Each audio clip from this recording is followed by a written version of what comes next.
दोस्तों, कुछ फिल्में होती हैं जो सिर्फ थिएटर तक ही सीमित नहीं रह जाती, जो लोगों की सोच को चीर के एक वर्ल्ड रिकॉर्ड बना देती हैं। हिस्ट्री में इनका नाम बोल्ड कैपिटल लेटर्स में लिखा जाएगा। चैलेंजेस कितने भी हों, विनर सिर्फ एक नाम, पुष्पा। देखो, पार्ट 1 का टाइटल था पुष्पा द राइज। जिसने फिल्म देखा होगा वो तो समझ गए होंगे कि इसमें सिर्फ पुष्पा की जर्नी दिखाई जाती है, फ्रॉम मामूली सा नौकर टू पूरे शहर का मालिक। लेकिन अब क्या, फिल्म का सेकंड पार्ट तो पहले से ही अनाउंस हो चुका है।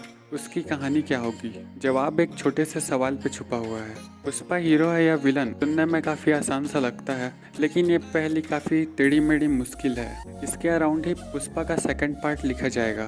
फिल्म का टाइटल रखा गया है पुष्पा द रूल। मतलब फर्स्ट पार्ट में अल्लू अर्जुन सिर्फ राजा की गद्दी तक पहुंचे हैं, अभी उस पर बैठना बाकी है और उस पर बैठ के पूरी दुनिया को चलाना बाकी है। बस यहाँ आती है क्रेजी फैंस थ्योरी, जितने हो उतनी बातें।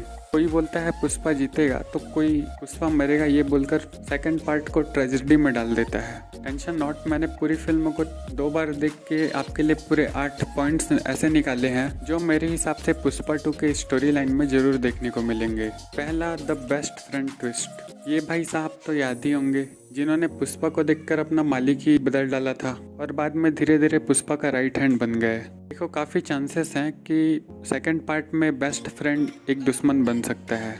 इनके मासूम चेहरे पे मत जाओ, इनके पीछे भी एक स्ट्रॉन्ग बैक स्टोरी है, जिनकी वजह से इनकी हाथ की एक उंगली कट गई थी। अब हाथ की उंगली तो मजाक में कटी नहीं होंगी। ये बंदा एक सीक्रेट एजेंट हो सकता है या फिर साइलेंट असासिन। इसका काम सही मौका मिलते ही पुष्पा को पूरी तरीके से ख़त्म करना। इसके इशारे पे वो अभी पता नहीं। बस यहीं से निकलता है दूसरा और सबसे इंटरेस्टिंग पॉइंट, जो पुष्पा की कहानी को लिटरली हिला के रख सकता है। The dark secret. Pushpa is not a gangster, he is the बाप ऑफ गैंगस्टर, पुलिस वाला। चांसेस हैं कि पुष्पा अंडरकवर ऑपरेशन में ड्यूटी कर रहे हैं और इनका टारगेट है सैंडलवुड स्मगलिंग गैंग को जड़ से ख़त्म करना। वो कैसे होगा? सबसे बेस्ट उनमें से एक बनने का नाटक कर लो। पहले श्रीनु और कोंडा रेड्डी को एक दूसरे से अलग करवाया, बाद में दोनों गैंग के इम्पोर्टेंट मेंबर्स को जान से ही मरवा दिया। धीरे धीरे स्मगलर्स की गिनती 0 हो जाएगी।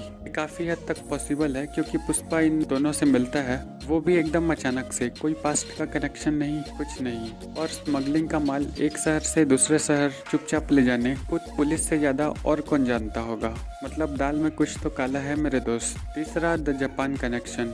फिल्म के शुरुआत में एक एनिमेशन प्ले होता है जिसमें पुष्पा की कहानी रिवर्स में सुनाई जाती है।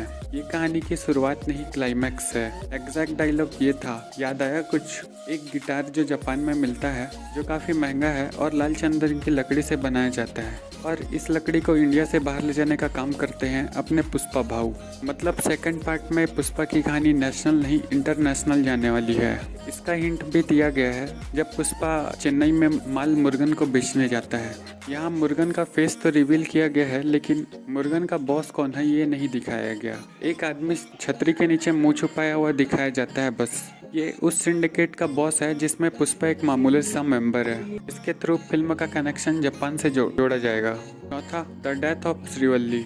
पुष्पा की लाइफ में 2 लोग सबसे ज़्यादा मैटर करते हैं, एक तो उसकी माँ और दूसरी उसकी लव लाइफ श्रीवल्ली, जिसके लिए पुष्पा ने खुद अपने आप को रिस्क में डाल दिया था रेड्डी ब्रदर से पंगा लेके। लेकिन वो सिर्फ एक छोटी सी झलक थी। अगर कहानी को सच में फ्लावर से फायर बनना है तो श्रीवल्ली का मरना जरूरी है, और ये होगा भी, जिसके कारण पुष्पा खुद अपने सिंडिकेट के खिलाफ खड़ा हो जाएगा। स्पेशली जब जॉली रेड्डी की वापसी होगी तो उसका सबसे बड़ा मकसद होगा श्रीवल्ली की जान लेना। यहाँ से आता है फिल्म का 5th point, the downfall of Pushpa. अब देखो, श्रीवल्ली जाएगी तो पुष्पा के दिमाग उसके दिल को कर लेगा टेक ओवर। बस यहाँ से पैसा पावर गया भाड़ में। पुष्पा का मिशन एक ही होगा, सिंडिकेट की बर्बादी। लेकिन दुश्मनों की लिस्ट हो जाएगी काफ़ी लंबी। रेड्डी ब्रदर्स, एक के पास दिमाग तो दूसरे के पास पागलपन। फिर श्रीनु और उसकी साइको वाइफ, इन दोनों को भी चाहिए उसके भाई का बदला। और लास्ट, पॉलिटिशियन सर, जो इस खेल के मास्टरमाइंड हैं। वो सेकंड पार्ट में पुष्पा के सबसे बड़े विलन बन जाएंगे क्योंकि इनके लिए पैसा ही सब कुछ है। अब इन सब से तो पुष्पा लड़ भी लेता और जीत भी जाता, अगर कहानी में 6 पॉइंट की एंट्री नहीं होती जो पुष्पा की जिंदगी को नर्क बना देगा। Shekhawat the IPS। इस सर जी को भूल तो नहीं गया, 15 मिनट में पूरे 2 घंटे की फिल्म को डोमिनेट कर दिया था इस सर जी ने। लेकिन क्लाइमैक्स में पुष्पा के हाथों बेइज्जती ने इनका पूरा मजाक बना दिया।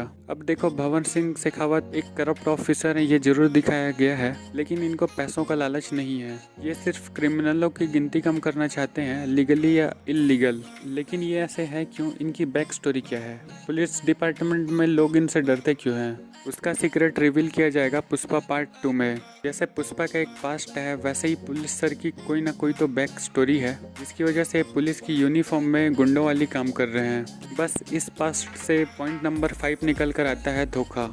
अगर पुष्पा को गिराना है तो उसके पास्ट को बड़ी चालाकी से इस्तेमाल करना होगा।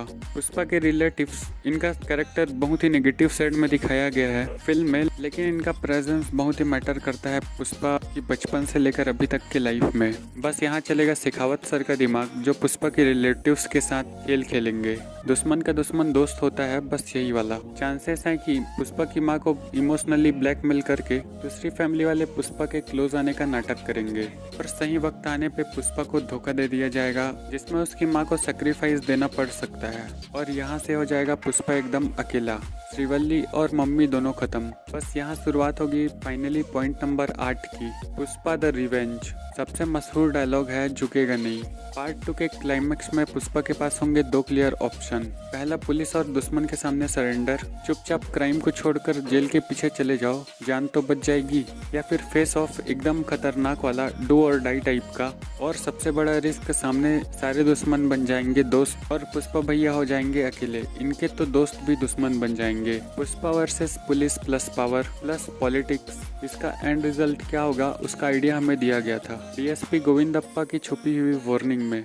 सब कुछ खत्म हो जाएगा, सब कुछ बर्बाद, गलत काम करोगे तो मरोगे। अब देखो पुलिस वर्सेस क्रिमिनल की लड़ाई में आप क्रिमिनल को पावरफुल दिखा सकते हो, लेकिन विनर बिल्कुल नहीं बना सकते। सोशल मैसेजेस पे बात आ जाती है, इसलिए पुष्पा का हारना जरूरी है। कोई रास्ता ढूंढ सकते हो जिससे पुष्पा जिंदा बच जाए और सामने वाले दुश्मन सारे मर जाएं, तो फिर नीचे लिख दो कमेंट में। बाकी वीडियो में कुछ पसंद आया होगा तो दोस्तों चैनल को लाइक शेयर सब्सक्राइब कीजिए और बेल आइकन को प्रेस कीजिए, ताकि ऐसी वीडियो आप तक पहुंचती रहे। मिलते हैं आपसे एक नई वीडियो में। Thank you.